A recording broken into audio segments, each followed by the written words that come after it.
Le reportage qui suit porte sur la 9e journée de reconnaissance des proches aidants d'Argenteuil du 9 novembre dernier.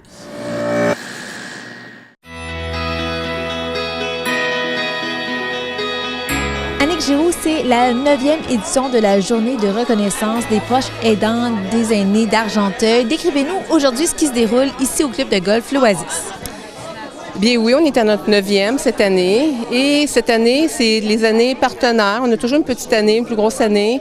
Il y a des kiosques comme le 6 d'Argenteuil, Coup de pouce Argenteuil, il y a le Faubourg, etc., etc. C'est tous des gens qui sont ici pour informer les proches aidants, de près ou de loin, de par ce qu'ils font. Ils sont là pour les soutenir, les outiller et leur apporter de l'aide.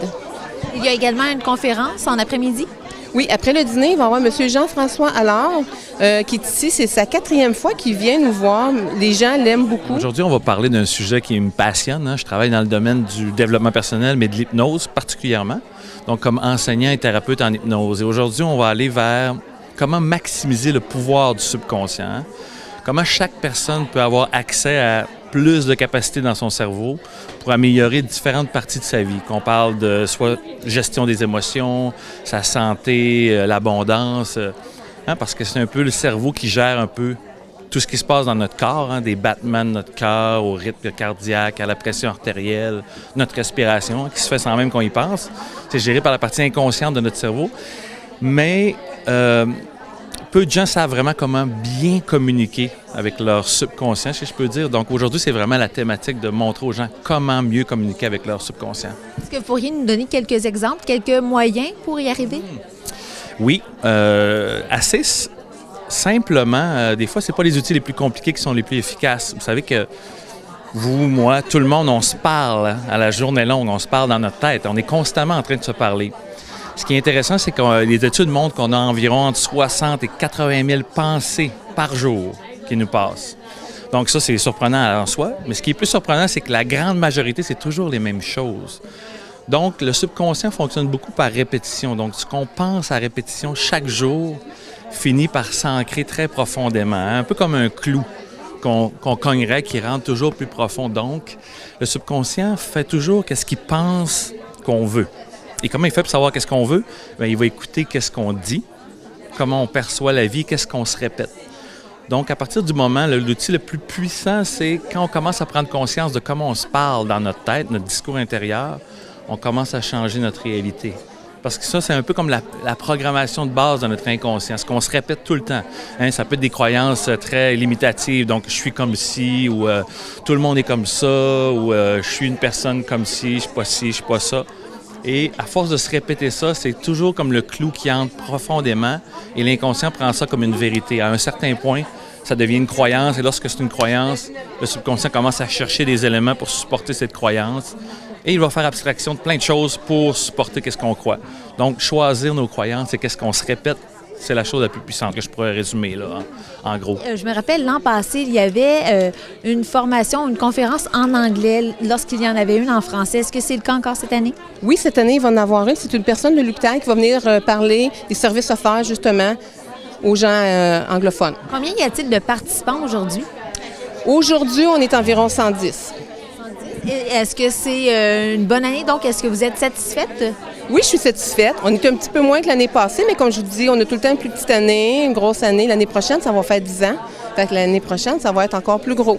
Parlez-moi donc des gens qui sont présents, la clientèle. Donc, c'est une clientèle ciblée par le Centre d'action bénévole? Oui, ce sont nos proches aidants inscrits au CAB ou des nouveaux quand ils voient que l'événement s'en vient.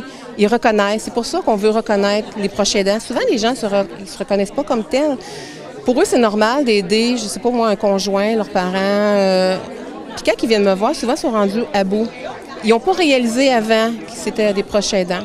Mais la majorité ici, ce sont des proches aidants. Il y en a qui ont emmené leur aidé, il y en a qui ont emmené des amis, que pour eux, ils savent, sont proches aidants, mais qu'eux ne réalisent pas nécessairement qu'ils le sont. Qu'est-ce que ça représente pour eux, cette journée-ci? Hey, je t'avoue, là, c'est une maudite de belle gang, les proches aidants. Ça jase entre eux, ça soutient entre eux, parce que une personne va dire hey, « moi, j'ai vécu ça ». L'autre personne « ah oui, moi, je suis peut-être pas rendue encore à ce stade-là », mais ils s'entraident entre eux. C'est du beau monde. Puis moi, là, je mets beaucoup d'efforts à faire une journée comme ça, mais ça vaut la peine. Je pense qu'ils font vraiment une très belle job. Il faut les reconnaître, qui ils sont, Puis qu'est-ce qu'ils font? J'ai quelques statistiques. Au Québec, là, c'est 1 personne sur 4 qui est proche aidant. Et au Canada, c'est 88 % des soins qui sont donnés à domicile par les proches aidants. C'est pas rien, là. Comment est-ce que vous avez adapté votre discours aujourd'hui, votre conférence à la clientèle? Donc, les gens devant vous, ce sont des proches aidants? Oui. Bien, je connais un peu bien la réalité des proches aidants. Ma mère s'occupe de mon père depuis plusieurs années. Et je sais que lorsqu'on est proche aidant, c'est très exigeant. C'est quelque chose qui est physiquement exigeant, mentalement, et qui limite nos déplacements aussi, hein.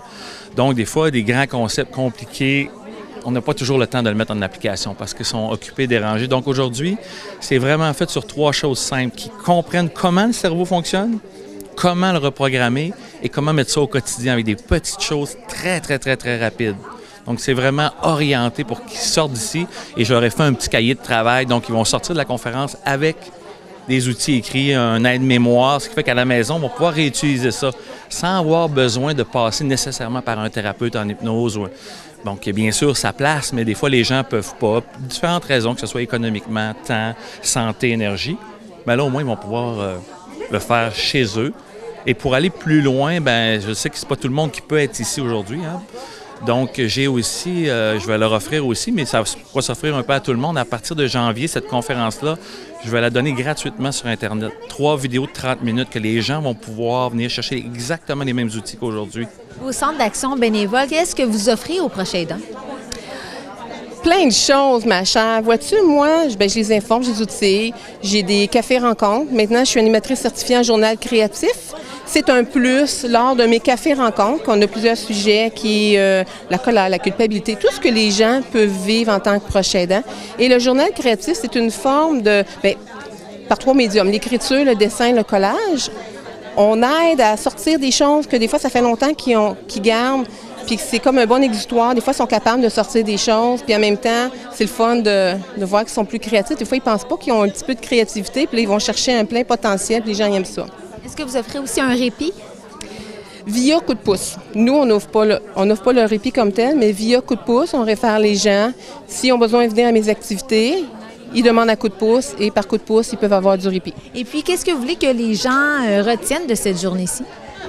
Je veux qu'ils retiennent qu'ils sont importants, puis c'est de prendre soin d'eux, l'importance qu'ils ont auprès des autres, qu'il faut prendre un temps pour eux puis demander de l'aide. C'est pour ça que les kiosques, des fois, comme je disais tantôt, les gens attendent trop longtemps avant de demander de l'aide. Ils sont épuisés.